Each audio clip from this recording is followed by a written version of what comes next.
You're listening to The Outcue, a 21 News journalist perspective on a top news story.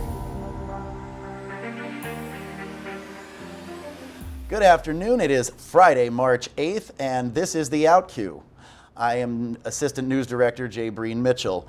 This week, the chair of the National Transportation Safety Bureau dropped a little bit of a bombshell with regard to the train derailment in East Palestine, something that we had been alluding to up to this week. The fact that the vent and burn operation may not have been necessary at all. Now, to refresh anybody's memory who's been on vacation in a far, far away land for the past year and a half, the vent and burn followed the derailment of a Norfolk Southern train in East Palestine, and we were told that there was a high danger that they could explode, and an explosion would be catastrophic, sending chemicals and debris for miles and causing mass death and catastrophe.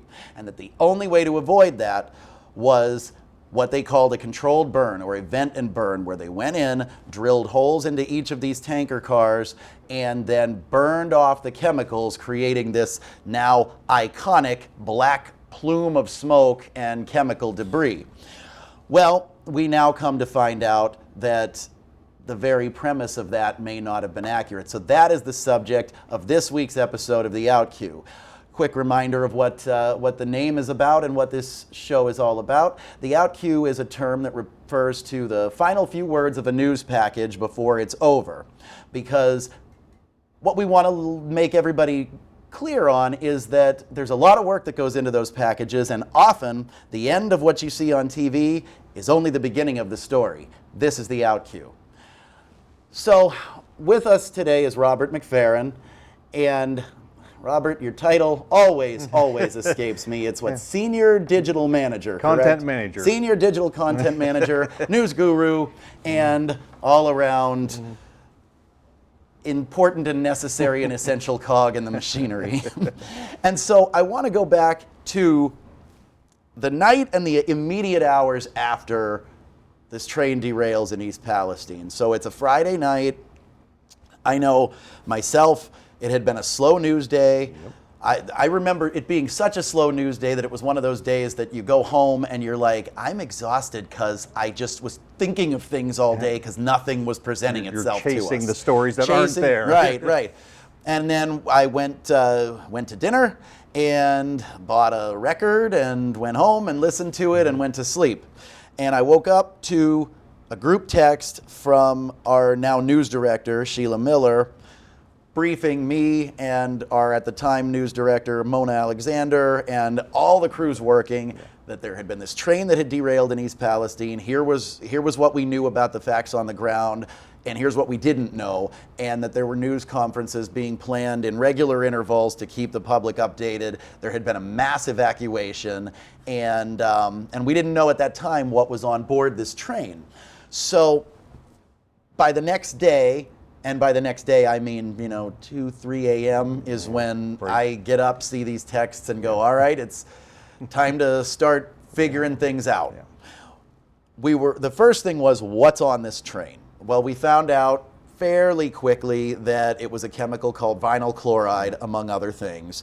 And we knew that we had a lot of questions to ask. At this point, Robert, I'm texting you and I'm saying, listen, I don't know what vinyl chloride is specifically in terms of health, and I also remember, here's another peek behind the scenes, is that I had a grandmother in the hospital, so from a hospital room, I'm texting the crews and finding out what's what, and I'm asking Robert, could you please do just an explanatory web story on what this chemical is and what the potential dangers of it are. It's carcinogenic, and it's combustible, and things like that.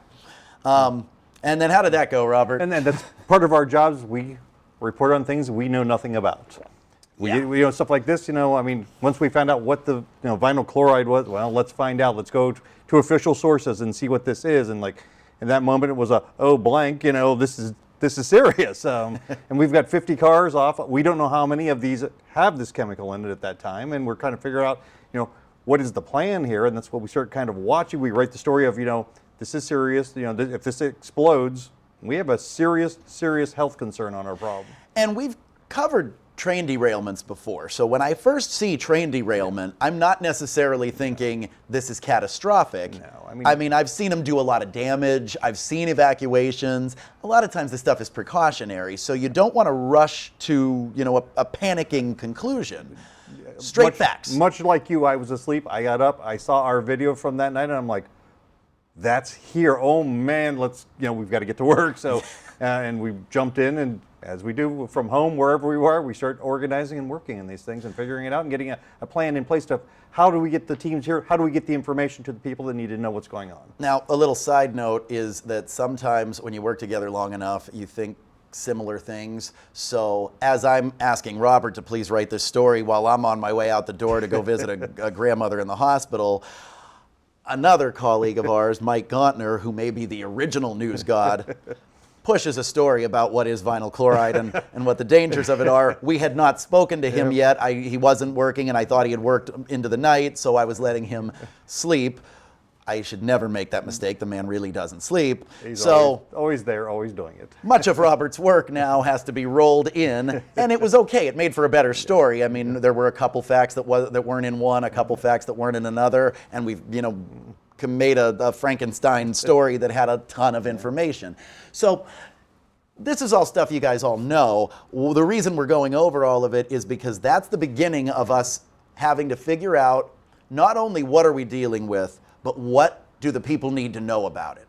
And so this is what we deal with every day in news. And I tell new people that start all the time, even if it's as simple as a phone call that you take, you're looking to become a mini expert on something today that you knew nothing about yesterday, and you'll use that knowledge forever. You won't be, you don't have a PhD in these subjects, but you can speak knowledgeably about something that you did not ever hear of when you woke up that morning. So this is the beginning of that process, is the straight up, what is this and what are the risks?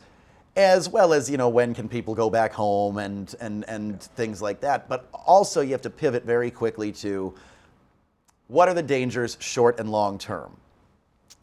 Now, that's Friday into Saturday, and there are regular news conferences, and they're basically saying things are relatively stable. We're monitoring. So far, everything appears to be working. Fires are still burning, and we just don't know when people can go home.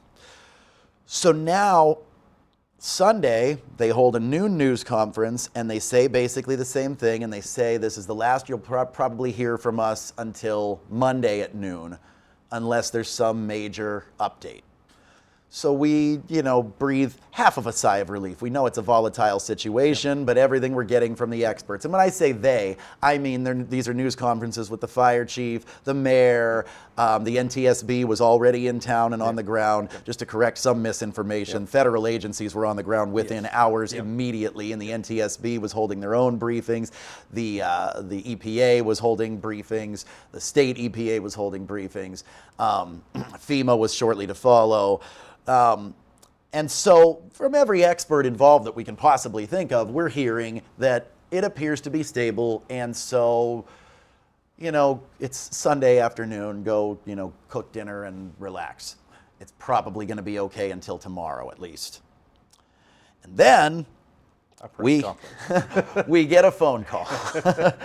And the phone call, I get a text and a call from our producer who says, listen, EMA is telling us that they are holding an emergency news conference at 8 o'clock, and they want us to carry it on air, not just online. They want us to break into programming, but they're not giving any more information than that at this point.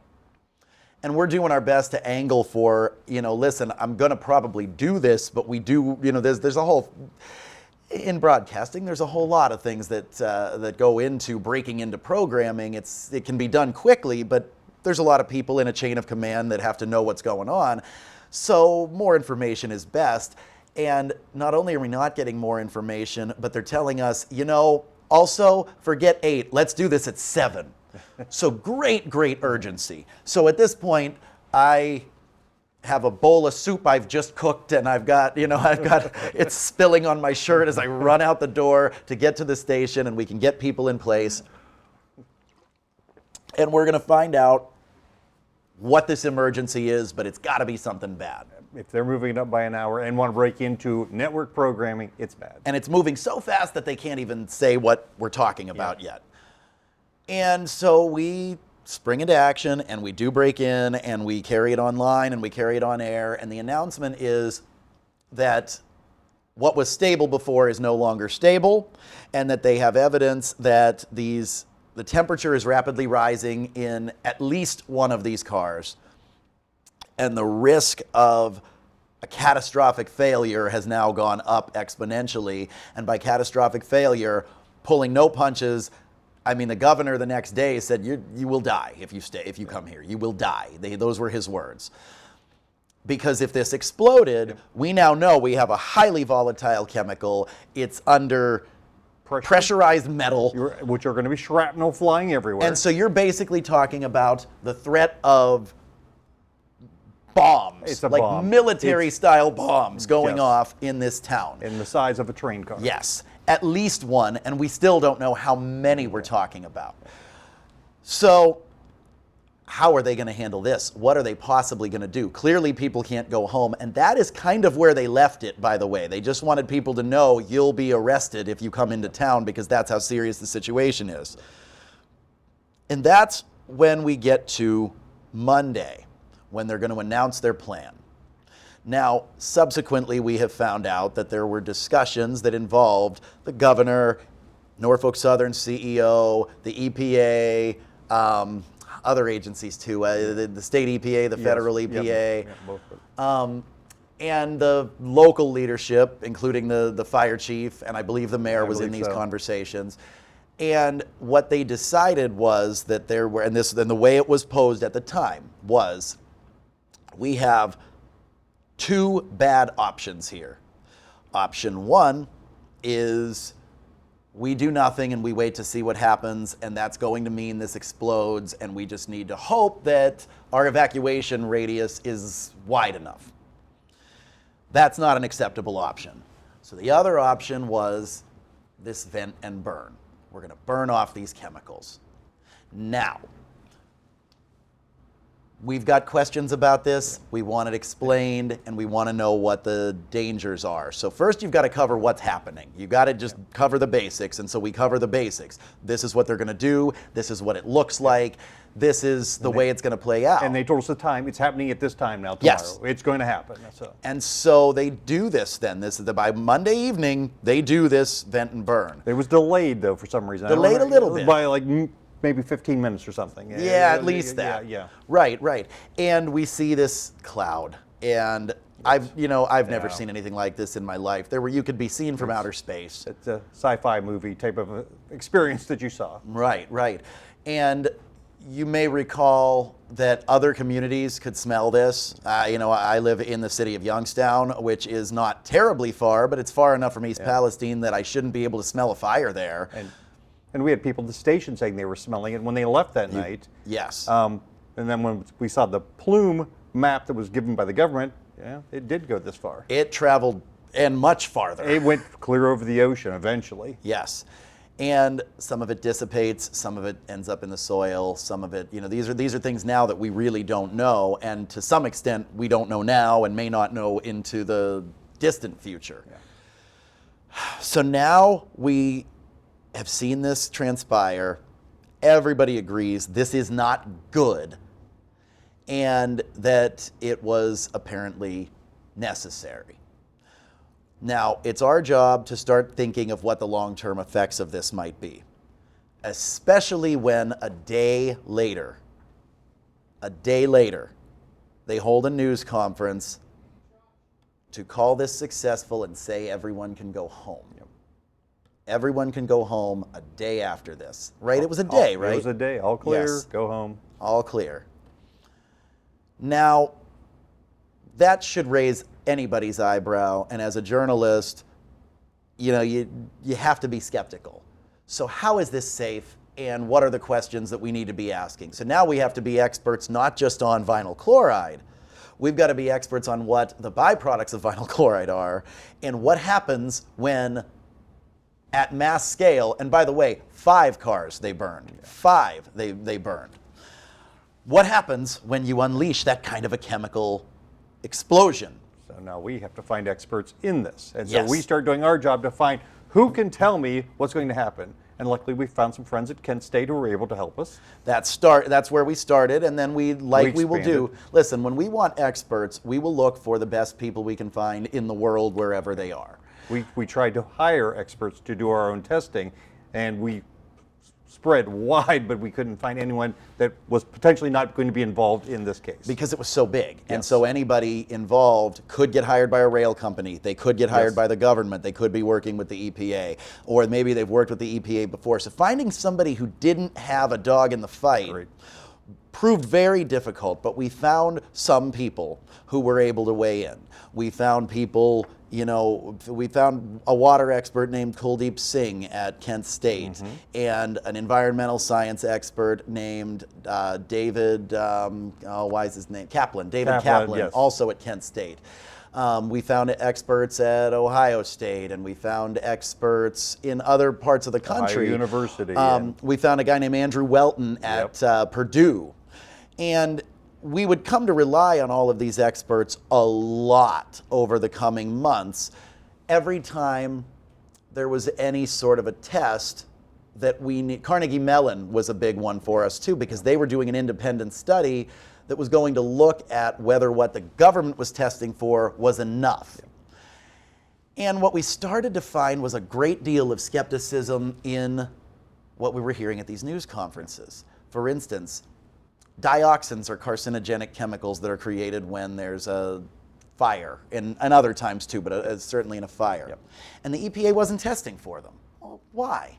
And their answer, which has become infamous, was because dioxins are ubiquitous. Yes. You can have a barbecue in your backyard, you will create dioxins, so there's no baseline. Well, look. Let me just level with you here. If I can figure out that you can go to a neighboring community and see what the level of dioxins is there for a baseline, I know that these highly trained scientists can figure that out too. So why aren't they testing for it? And then after being browbeaten by the public and asked a lot of questions, they finally do start testing for them. But that leaves you going, all right, there might be holes in this data because I'm not sure.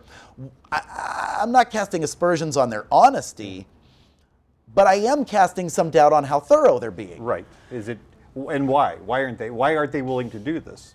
And this is a very, very powerful company, Norfolk Southern, and also freight rail is essential to the United States economy. So are they factoring that in, and how much is it being factored and weighted against long-term health concerns?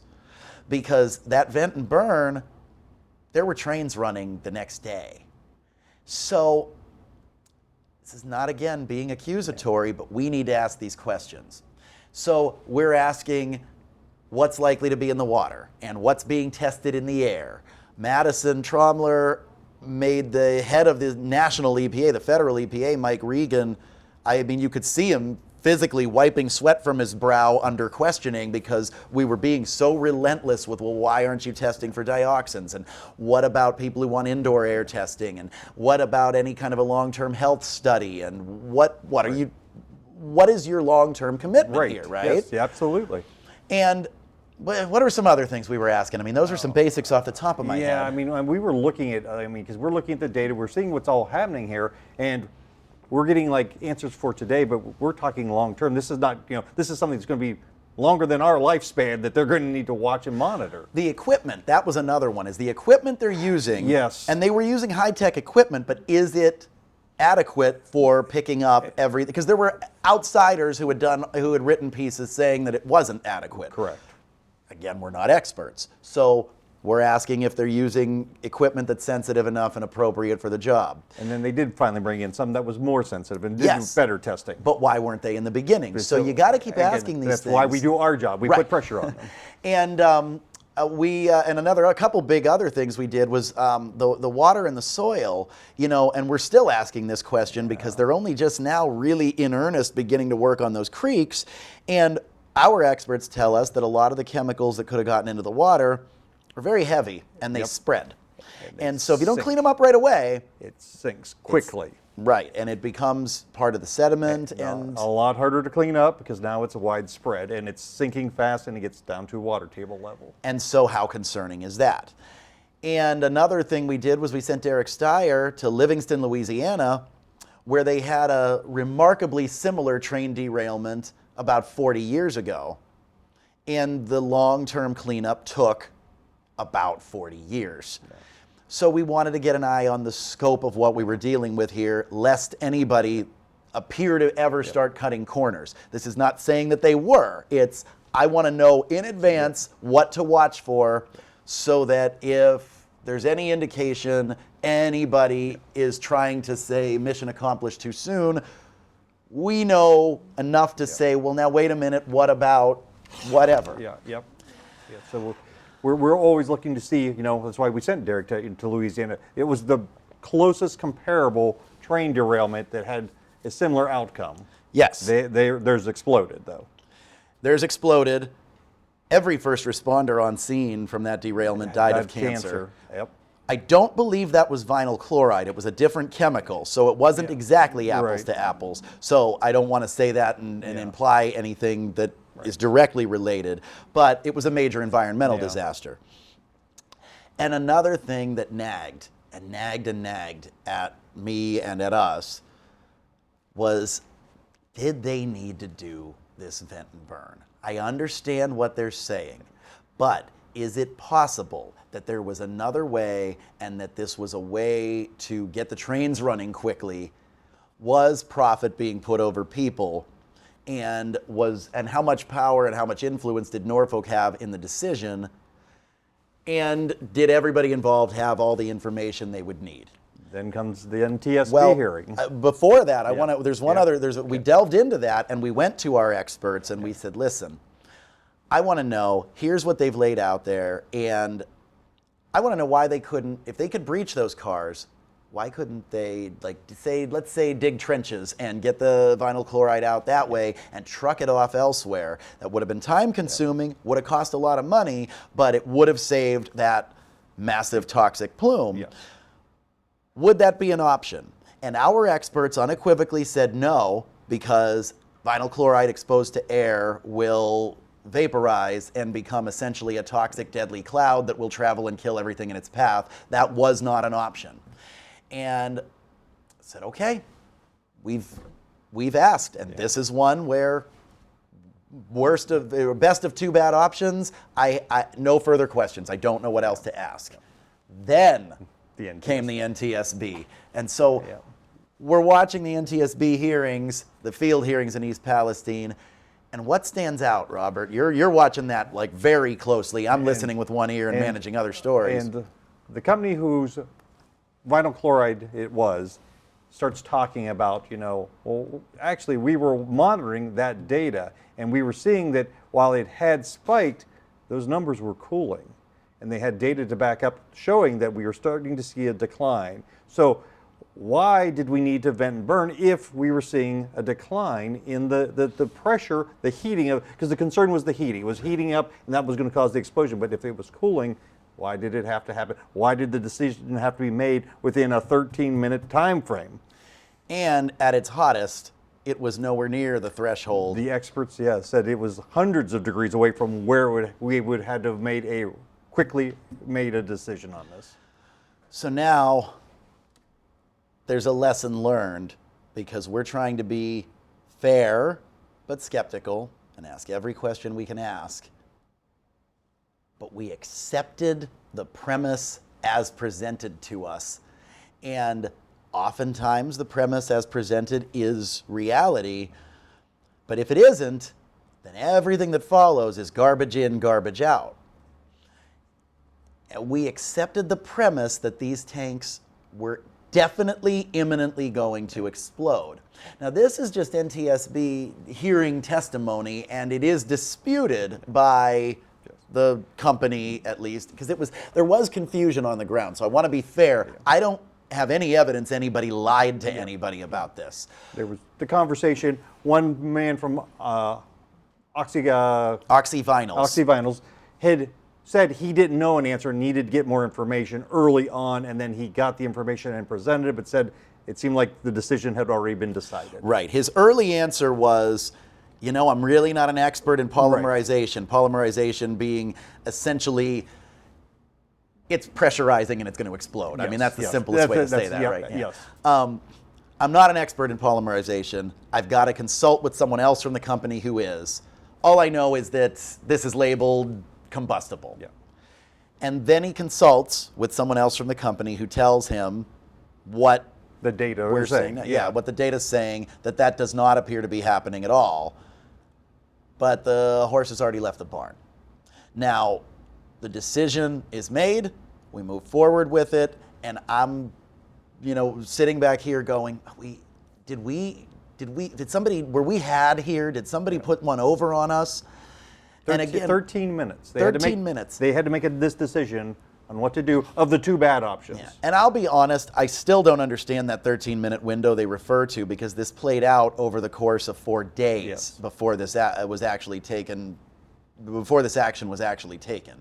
I mean, it's derailment Friday night, Saturday all stable, most of Sunday all stable, Sunday your emergency news conference, and then your vent and burn is Monday evening. They had a temporary spike, if I recall. Yes, there was. And I think that's what started the alert on this, but it cooled back down. Right. So they were reacting to that temporary spike. And to be fair, this was a very volatile situation. So at the time there was that temporary spike, nobody is going to fault anybody for reacting quickly, because you don't want to. You've got to make a decision sometimes. We'd be sitting here doing a completely different and very accusatory podcast if we found out they knew it was heating up and decided to ignore it. Yeah. So that's not what we're saying here. But there was a breakdown somewhere in the communication.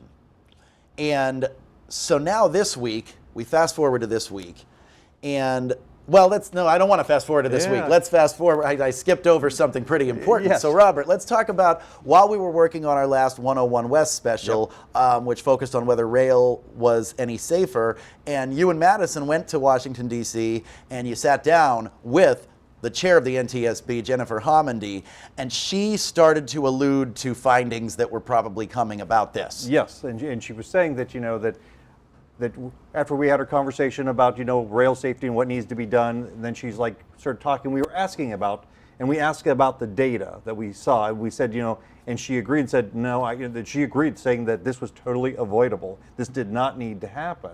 And she was saying that this was something we needed to watch, because they're going to have their field hearing again coming up, in the spring. But it's more important that we watch, because this didn't need to happen. The data was flawed, and it was not given to the people who needed to know. And a lot of just if I recall correctly, a lot of this was preventable was the derailment itself she was referring to. Yes. But when we asked about the vent and burn, what was her demeanor like? She didn't totally answer it right then, but she shifted a bit. There was a shift, absolutely, that we could see, that she was not ready to say it completely, that this didn't have to happen, that we did, but she alluded that there were other options that should have been used before it happened. Or at least explored. Right. That there was no imminent danger, that it had to be decided at that second. Did she elaborate on what some of the other options were? Not really. I don't recall that. I don't believe she has yet. I think that might come out of the final report that comes out this spring. Yep. So now we know that this is something we need to be watching for. We do some follow-up coverage about the new information, and I didn't see a lot of that get a lot of play elsewhere. It did come out of the hearing, but this was 2 days worth of hearings. There was a lot of testimony. It was very densely packed with information, and everybody kind of zeroes in on what they think was the most significant thing. But because this had really stuck with me, that I just could not imagine that was what had to happen.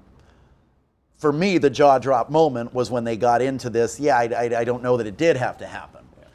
So now this week, while appearing on Capitol Hill before a Senate subcommittee about various NTSB investigations, Senator JD Vance, in questioning Chairman Homendy, says, listen, everybody else wants to talk about things like, the Boeing planes and various other transportation-related issues.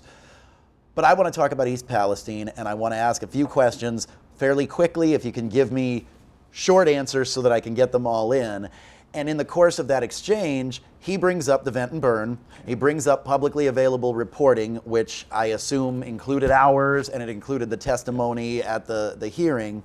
And he asked if this was necessary, and she unequivocally says no. Yeah, and that's what she said. It was based on flawed and incomplete information.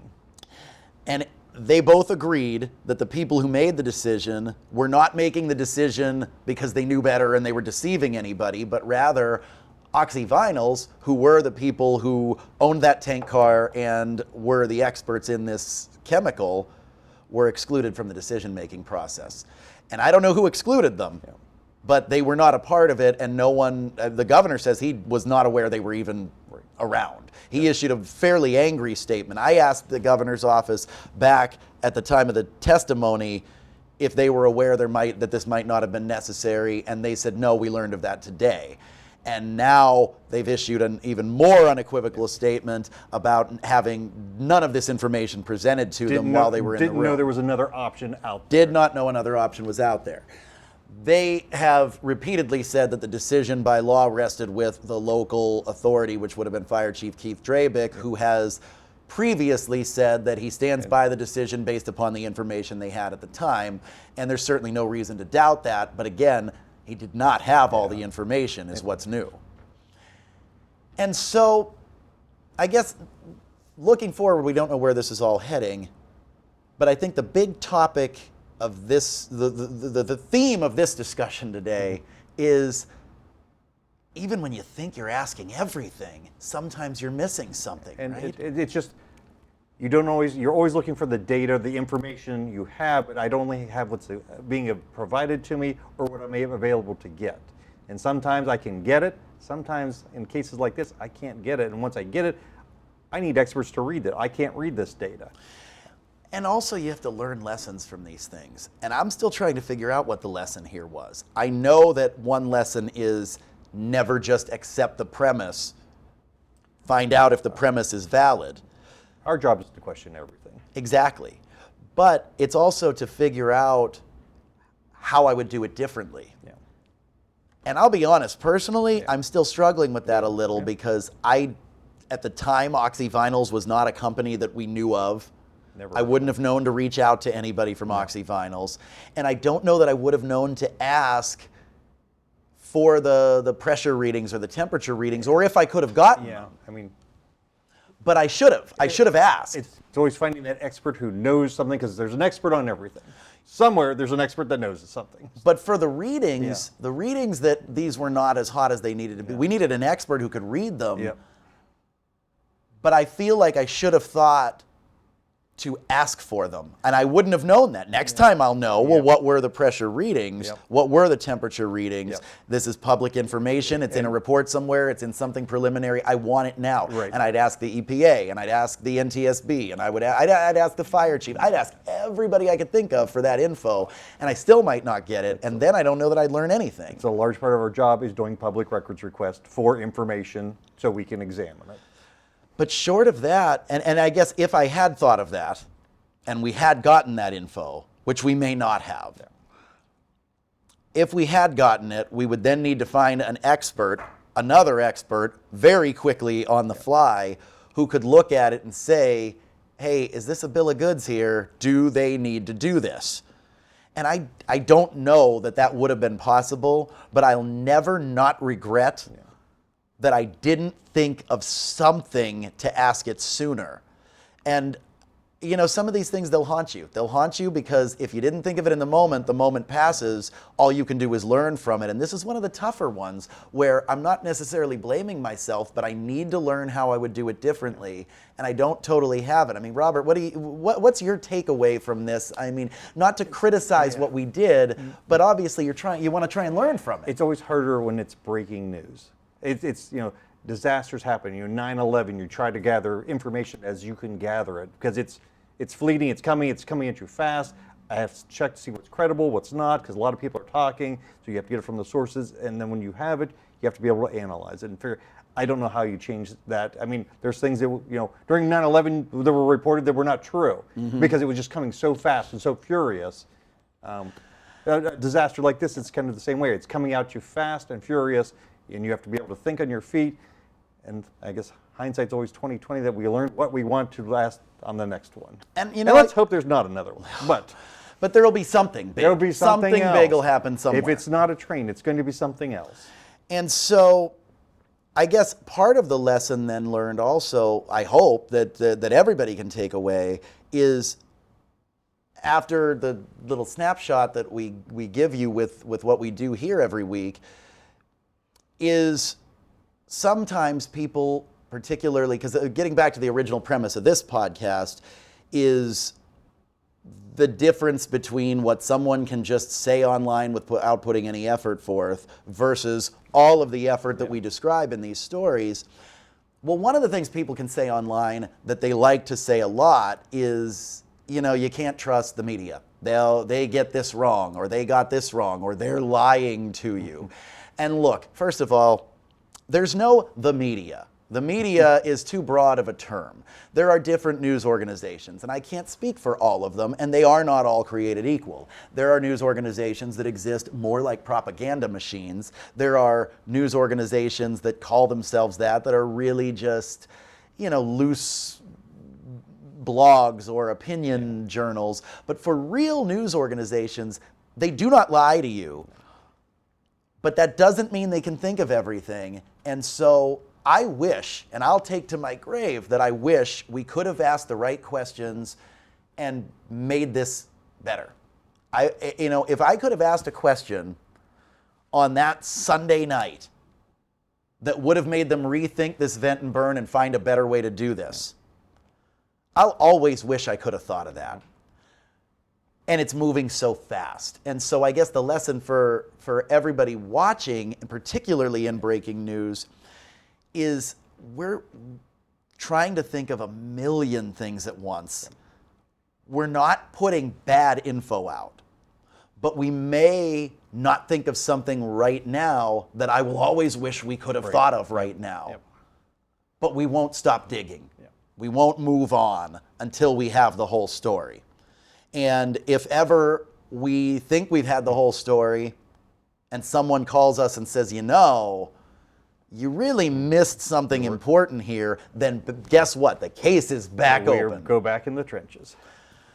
You know, I guess that's really that's my takeaway on this one.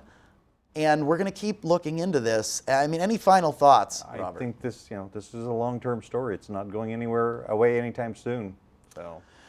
So always remember that cynicism is not a helpful trait for society, but we don't function if there aren't skeptics. So keep being skeptical. We'll keep being skeptical. If you see us missing something that we ought to be thinking of, we probably wish we were thinking of it. Give us a call. Send us an email. I can't tell you how often somebody sends us an email saying, did you know that blank? And we didn't know, and we look into it. Yep. And look, it's a 50-50 success rate. Sometimes it's just a rumor that's wrong. So if you've ever sent us something like that and not seen a news story, we're not ignoring you. I assure you and promise you we're checking all of it out. Everyone. What we can't do is follow up with every person who sends us something and say, hey, thanks for that. It didn't pan out, because then that'd be all we do. A lot of people do reach out to us. And sometimes they go into long-term plans. Like, I like this idea, we're going to come back to it, but news is fluid. So we do what's current, and we're going to circle back on some of these. We always have stories in the back of our minds that we hope to get to someday, and we will when we're able to, and when it lands in our hands in the juggling act. That's it for this week's Outcue, and I thank you for joining us. And again, anytime you ever have any stories for us, news@WFMJ.com, watchdog@WFMJ.com, 330-744-8821. You'll even get to talk to one of us. Thank you for joining us. Thank you.